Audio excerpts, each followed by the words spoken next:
again. This is Bob Bauman, Chairman of the Freedom Alliance. And today we're reaching many thousands of miles across the Pacific Ocean from our offices here in Florida to talk with a good friend of ours, Puai Wichman, who is the Managing Director of Ora Fiduciary, one of the 6 registered trustee companies in the Cook Islands. And that's where he's speaking from us today. And we're glad to have him back together with us, although in this case we're just talking. Some years ago, he and his associate, the Director of Ora Trust, Ty Nagari, both came to Delray Beach and met with Erica Nolan and I. And last summer, he was president at our Las Vegas Total Wealth Symposium and was well received. So, in a sense, this is a reunion by telephone. And it is because this month we are writing about in the Offshore Confidential a new trust, the so-called Savvy Trust, that has been put together with the cooperation of Puai and also Josh Bennett, our legal counsel. But I have to say that as a fellow lawyer, I am impressed by Mr. Wichman's pedigree. He is a qualified lawyer both in the Cook Islands and New Zealand and a member of the International Society for Trust and Estate Practitioners, better known as STEP, and has been a vice president of the Cook Islands Law Society. And he served in a number of civic positions, including chairman of the Environment Council. He's been active in the offshore financial services industry for over 20 years, mainly in administration of trusts and privately owned and publicly listed companies. And as a founder of Ora Trust, he's worked in offshore financial services, including banking, insurance, and cross-border legal structuring. His expertise is concentrated in asset protection and providing international wealth preservation advice, which is why we're talking with him today. So welcome to the Freedom Alliance monthly interview, Puai, and I'll start by letting you add anything to that introduction or anything you want to correct. Well, thank you, Bob. Thank you very much for the opportunity to reunite with you again. I certainly enjoyed the last meeting we had in Las Vegas, and of course the lunch previous to that occasion. Wow, what a marvelous introduction, Bob. I don't think anybody's ever introduced me as well as you have, and leaves very little thing nothing to add, essentially, Bob.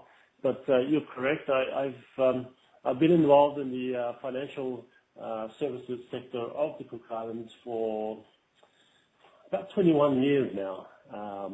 Is when I first got involved with the trustee company business, and have been involved in this area since. And of course, in the last 10, 15 years, the focus has been on asset protection trusts, which is essentially one of the attractions and one area that the Cook Islands can rightly say they are the pioneers and perhaps the leaders in. So thank you very much for that introduction, and very happy to be talking with you again.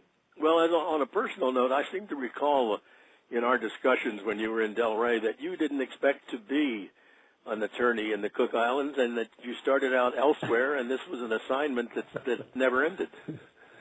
Well, that's right. I was working for a law firm in the suburbs of Auckland, New Zealand.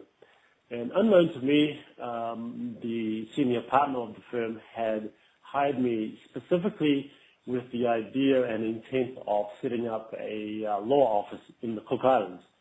So after serving a couple of years in the firm in New Zealand, I remember walking into his office and he said to me, "Puai, you're going to the Cook Islands." And of course, I was a young attorney then, and my aspirations were to eventually work downtown, work for the big firms, be a big-time attorney in New Zealand. And my reaction to that, of course, was, why would I want to go to the Cook Islands? And I'm sure a lot of young attorneys or attorneys would be familiar with the scenario where the senior partner leans over his desk and says, "Because I said so." So that's how I ended up in the Cook Islands, Bob. I came here. I set up a branch office for that particular firm. Worked 6-7 days a week, as you do as a young attorney. I leave home, it's dark, get back home and it's dark. And after 12 months of that, one of the local trustee companies thought, well, here's somebody we want on our team rather than working for a law firm. And so I was approached by this trustee company who offered to double my salary and half my time. And wow. There you go. The rest is history. Well, I never returned back to New Zealand. Well, all of us who have worked for an employer or have been married know what it is to be given orders that you have to follow. So we're Correct. lucky that you did, in fact, wind up there, and it's been great associating with you. Now, tell me a little bit. Tell our listeners, because they probably might not know. They probably wouldn't know. Your Ora Trust is one of 6 officially licensed trust companies there. Now, what does that mean? What sort of official supervision does that require, and how would that protect your clients? Yes. Ora Trust is a registered trustee company, which means that it is supervised by our Financial Supervisory Commission. It's the same commission that supervises banks, insurance companies, money changers, and any other financial institution in the Cook Islands. So essentially, as a trustee company, we are considered a financial institution that requires the supervision of the Financial Supervisory Commission. So there's a licensing process. Before you can get a license, you have to show a capacity and a certain level of professionalism. You have to meet what they call a fit and proper test to own a trustee company. You have to ensure that you have financial backing,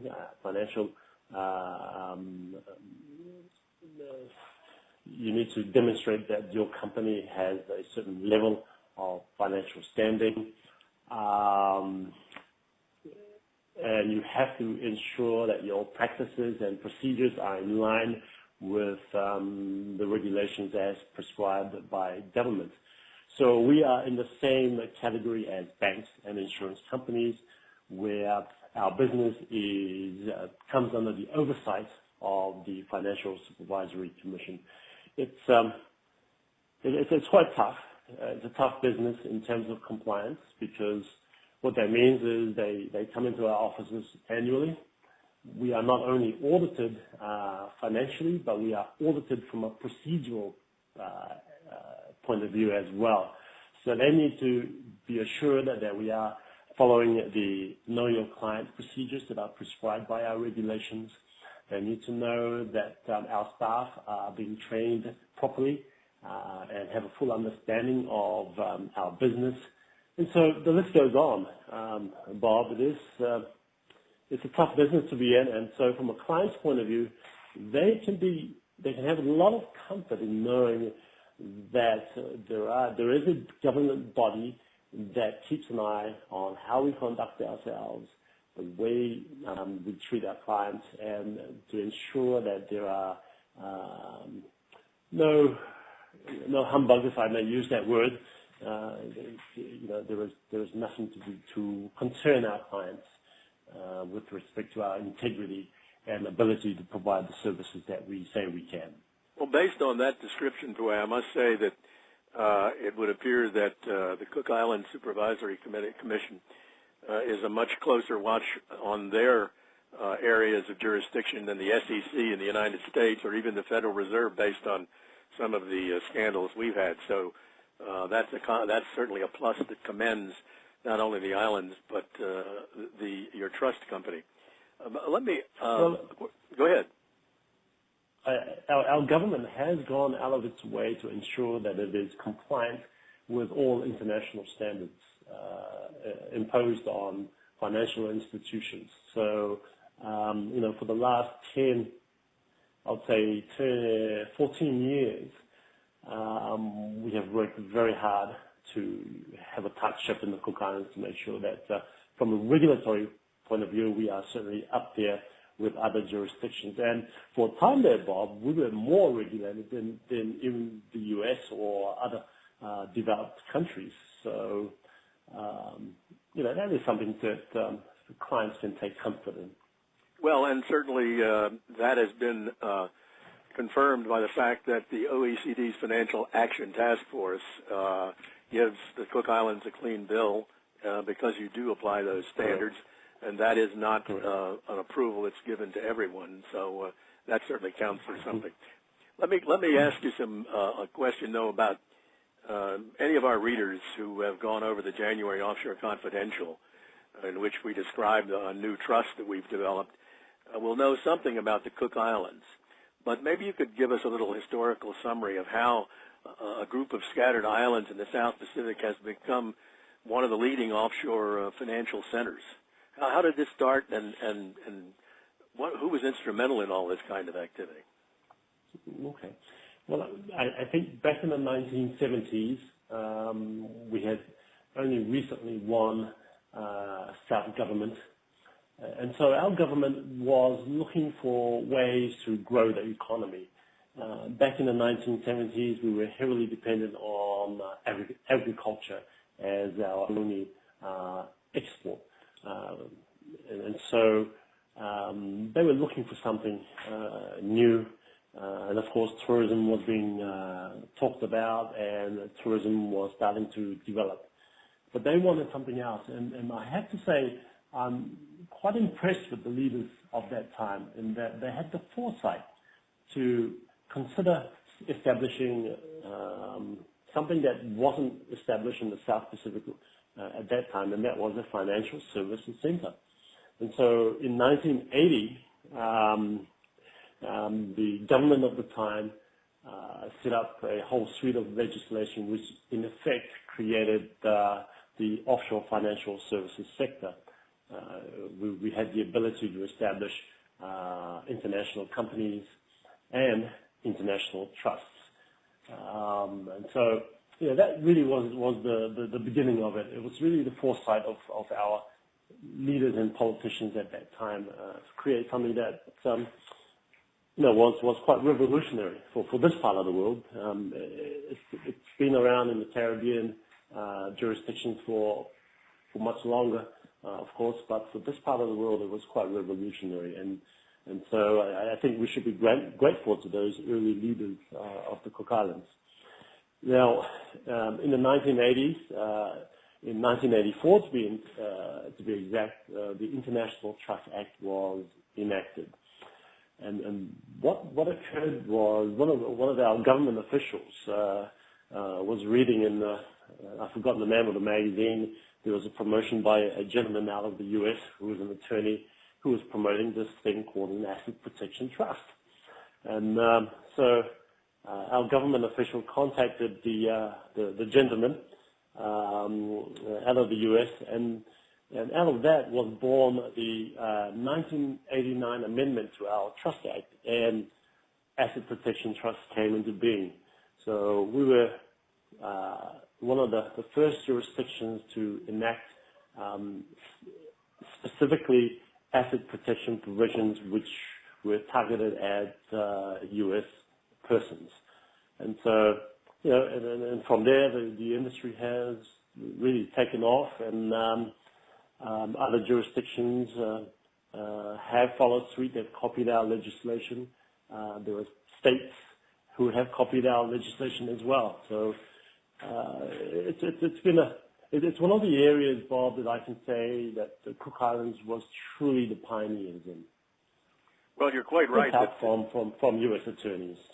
You're quite right that the excellence of the drafting of that law and the fact that it's been updated with regular, whenever needed by the Parliament there, has produced a body of trust law that has been copied in many other countries and in many American states.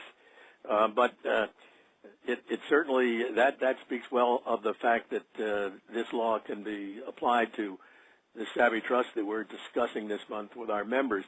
But let me take a digression here for a moment, and I hope this doesn't upset any of our members, but you were even recognized a year or two ago by our then Secretary of State, Hillary Clinton, were you not? Didn't she pay a visit to you?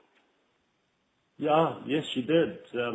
We had the great honor of receiving the Secretary of State here in the Cook Islands, and I had the privilege to meet with the Secretary of State, Hillary Clinton.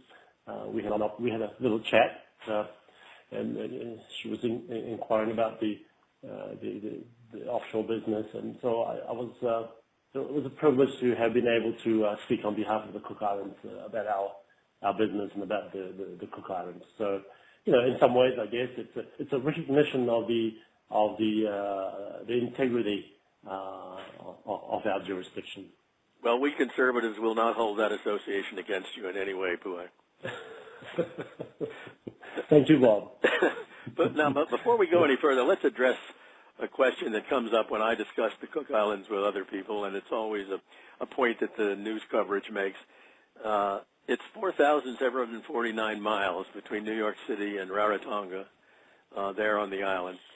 How do you handle, in the context of trust operation, communications, management of assets, and all the other requirements that a modern trust, how do you handle this distance? Is it a problem? Can this really work? Obviously it must, but it must take a lot of effort. The short answer, Bob, is yes, it works. And there were two aspects to this question, and it's a good question because to me it's very important for our clients to understand why distance is so important. From a creditor's point of view, looking at the Cook Islands, looking at the distance to the Cook Islands, the foreignness of Cook Islands laws, bringing an action against the Cook Islands Trust is an extremely daunting task. So distance provides that advantage of foreignness and having laws that are not recognizable to attorneys in the U.S. who are acting on behalf of creditors. From a management and administration point of view, it couldn't be any easier. The assets of the trust need not be in the Cook Islands. They can be in any bank or financial institution anywhere in the world. We always recommend that for the best asset protection, the trust assets are kept outside of the home jurisdiction, in your case, the U.S. So it can be kept in Europe. It could be kept in Asia. There is no requirement for the assets to be kept here in the Cook Islands.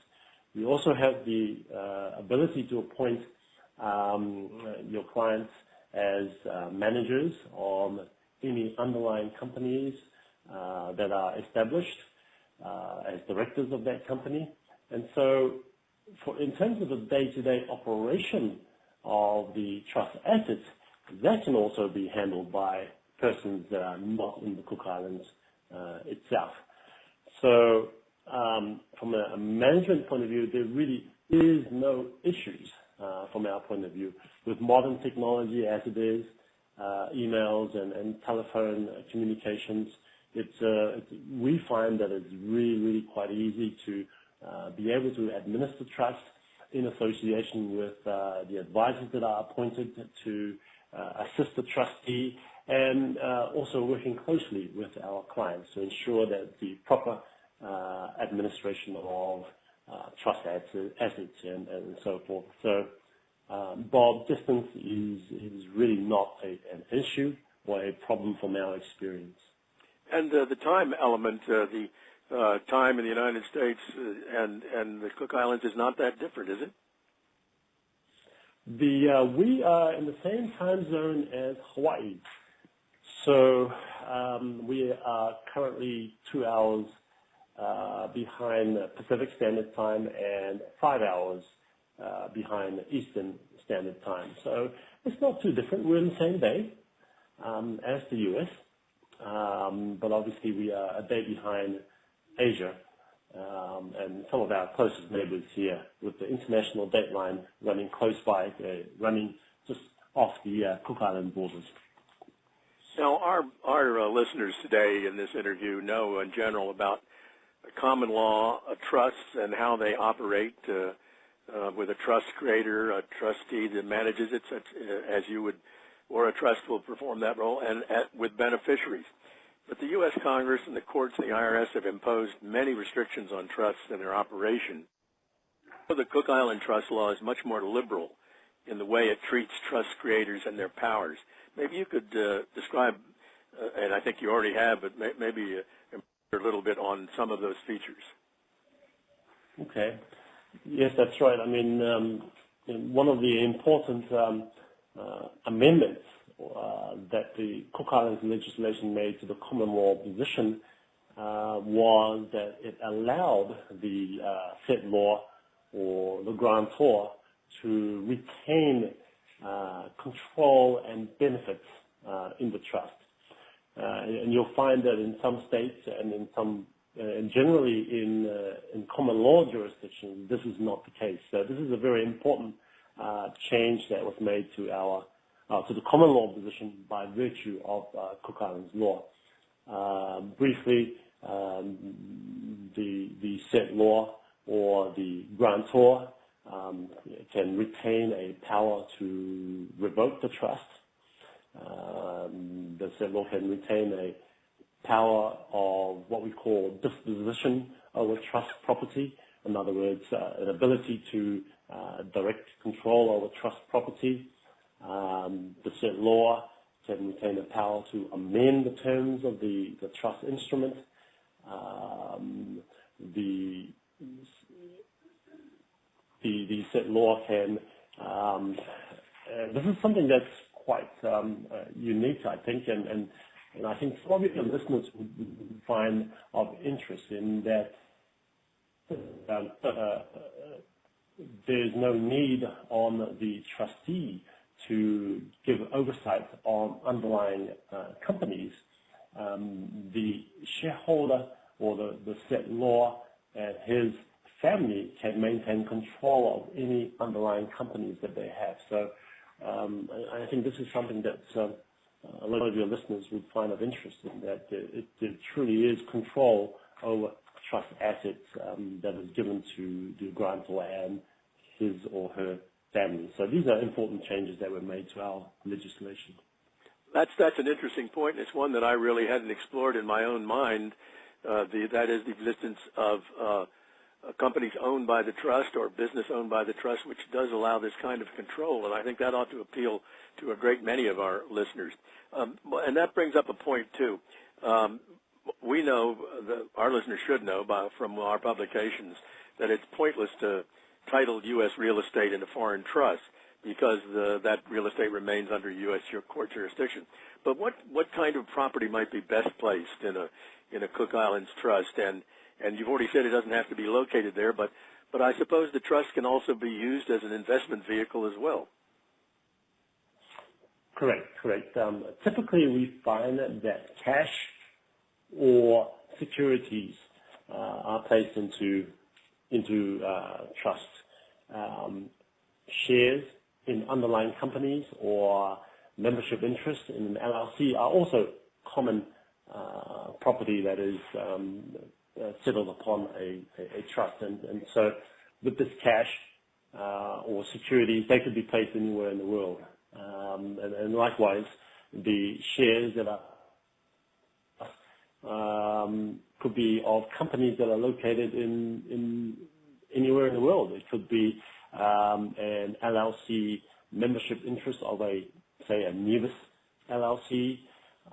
It could be the shares in a Hong Kong company. So the list is endless.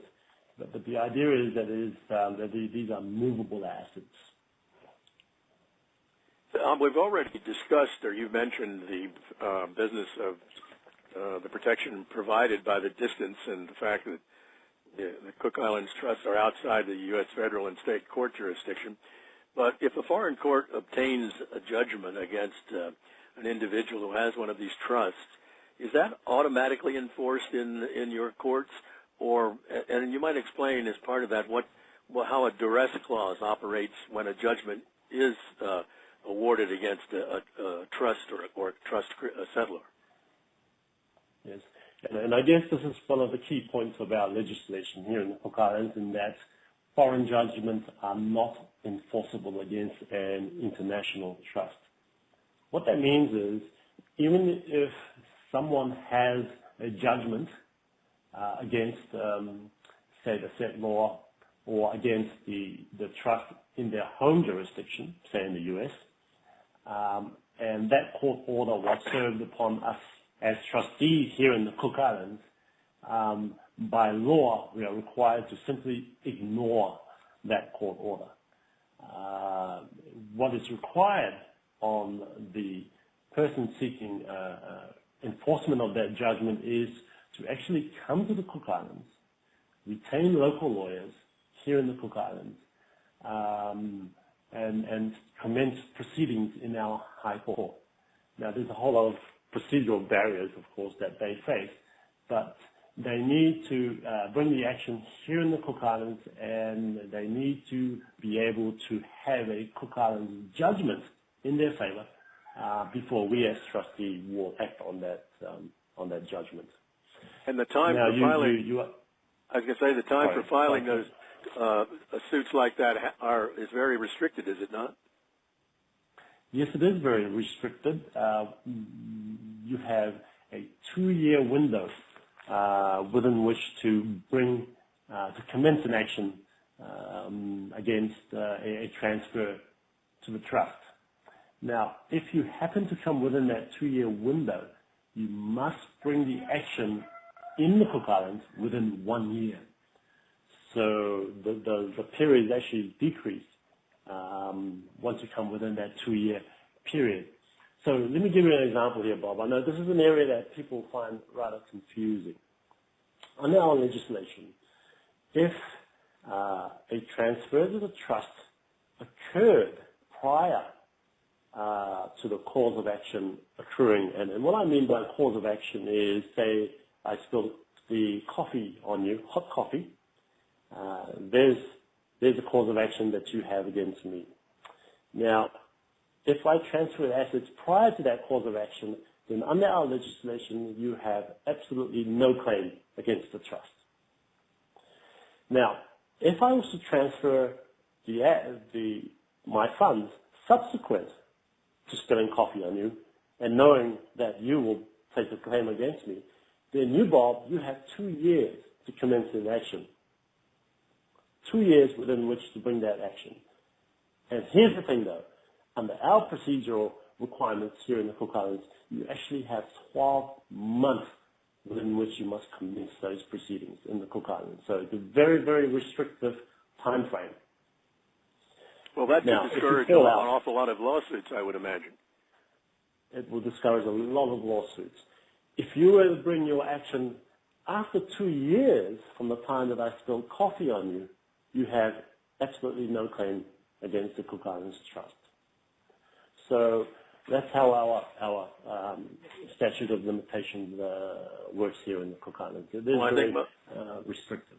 I think most Americans will recognize that famous lap full of hot coffee case, and it's a good illustration to use to make your point. Let's turn to a different area, and that is the area of the degree of financial privacy under the laws of the Cook Islands. As you know, privacy is dead in the United States. The Patriot Act has completely killed it. The government has access to everything, and of course now we know that the NSA is watching everybody and everything. So our privacy doesn't exist. How does that compare with the privacy afforded trusts and financial activity in the Cook Islands? Well, Bob, I'm happy to report that privacy still exists in the Cook Islands. Of course, there has been changes over the last few years where there is instances of money laundering and then other illegal activities are established in. Obviously, privacy is not afforded to those persons. If you do not come within that category, Cook Islands law gives you absolute privacy to how you conduct your business. Now, from a taxation point of view, we do have things like the TIEAs and MIMI tax information exchange agreements that various countries in the world are entering into. And the Cook Islands is no different. We have entered into tax information exchange agreements with 18 countries now. And essentially, the way the TIEAs work is a foreign government can make a request to our tax department here or to our government here for information which would allow them to assess collectability and assessment of taxation on certain individuals. In terms, we do not have a TIEA in place yet for the US, I should say, but there is discussion that may soon be in place. But I think it may be important for me just to share how our TIEA works, Bob. So essentially, a request would be made to our government. Our government would then contact our Financial Supervisory Commission and seek information as to who the trustees are or resident agents are in the Cook Islands. The tax department would then make contact with the trustee company and would advise them of the request for information. We as trustee, once we receive that request, we have 14 days within which to seek judicial review of that request. And so essentially what that does is it prevents fishing expeditions by foreign governments into the affairs of individuals who have established trusts or international companies and LLCs in the Cook Islands. So then the trust creator and the beneficiaries and others have a full notice of such an inquiry, and it's not an automatic exchange as, in fact, the U.S. would much prefer, I'm sure. Yes, many jurisdictions would prefer it as automatic, but in the Cook Islands we are insisting that there's an opportunity for judicial review in each and every case. Well, that's a comfort. So, that does provide a lot of comfort, and we would certainly not want to be giving information that we or the advisors to your clients would not deem necessary from a taxation point of view. Well, I'm going to pass along to something that bothered me when I first read it. I sent it to you the day that it appeared in the New York Times. It was an extensive full-page article with graphs and pictures and all sorts of names and guilt by association. But as we both know, it was put together by an international journalism group that specializes in stealing and hacking into people's computers, stealing records, combing through those records, and then finding the worst possible names and associations, the bottom result being that whatever the object of their interest is smeared by association with some unsavory people. Now, this article in the New York Times, as we both know, really went into a great detail about some of the people, of the thousands and thousands of people, Americans and otherwise, who've had trust there, and they painted the worst possible picture. But you came away with this, from this article, rather heartened and thinking that it might be a benefit. Yes, I did, Bob. These type of articles are not new. They come every 5 or so years. And I guess having seen these type of articles come over a period of time, I'm a little bit immune to the journalistic slants that they put into it, because that is what they are trying to achieve. They are trying to create something where really there isn't anything. They've all been facts where it suits them. So I've seen of these type of articles. In terms of this particular article, however, I had a positive perspective. The article covers all the basics, but most importantly, it acknowledges the Cook Islands as an asset protection jurisdiction rather than a tax haven. And to me, that's an important distinction. We are not a tax haven. We require our clients to report and file the necessary filings with the IRS, and this is reflected with our as a trustee company, we will be registering, and I'm diverging here a little bit, Bob, by talking about FATCA. We will be registering for FATCA. So it's important to us that we are not seen as a tax haven. And I should also add that that's one of the reasons why the U.S. government is not too bothered with countries like the Cook Islands, because we are not eroding the tax base. We are, as part of our procedures, we do want our clients to be tax compliant. The article goes on and it accepts the Cook Islands, gets good clients along with the bad. So certainly we've had bad clients, and those clients were, or those people were dealt with appropriately. But one thing that comes out with our case law is that the integrity of our trust law was upheld, even although there were bad people associated with those particular trusts. The article goes on and says that some of the United States, or some of the American states, have tried to do what the Cooks does, but have been less successful. So, again, I thought that was a rather positive aspect from that article. And I guess if you were to look at the article as a whole, a reader could go on to come to the conclusion that, on the balance, asset protection works. It actually works. And that's how I read this article, Bob. Sure, there's a lot of negative slants, but I think there's enough there for a sophisticated person to know that, heck, you know what? I believe what they set up in the Cook Islands actually truly works. And if people are talking about it, then there's something to it. I think so that's my perspective on that article. I think that's a fair conclusion. I'm always uncomfortable when I agree with the New York Times, but in the sense that you've described that rather extensive article, I certainly agree that on balance it proves your point and much of what you've been saying in this interview today. And listen, I want to say thank you again for this interview, and we will provide full contact information for Puai Wichman and the Ora Trust, along with the transcript of this discussion. And I think you can have now personal assurances from what's been said here today that the newly created Savvy Trust in the Cook Islands will be one that will be in good hands there. Thank you very much, Puai, for your participation today, and I look forward to our continued work together.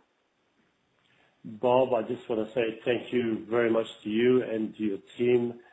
You're great people. I love working with you, and I'll do my utmost to serve all your clients as best as I can from the Cook Islands. And I also want to say that we are all very fortunate to have my very good friend Josh Bennett out of Fort Lauderdale there assisting with this whole package. I've dealt with many attorneys over the years. I've known Josh for as long as I've been involved in this business, which is over 20 years now. I like the guy. He's very competent, and anybody that takes advice from Josh should consider themselves very, very lucky because he is amongst the best. Well, I certainly concur with your opinion of Josh, and he's helped a great many of our members, and he'll be very instrumental along with you in managing and promoting this new Savvy Trust. Thanks again, Puai. Thank you, Bob. All the best. Bye-bye. Bye-bye.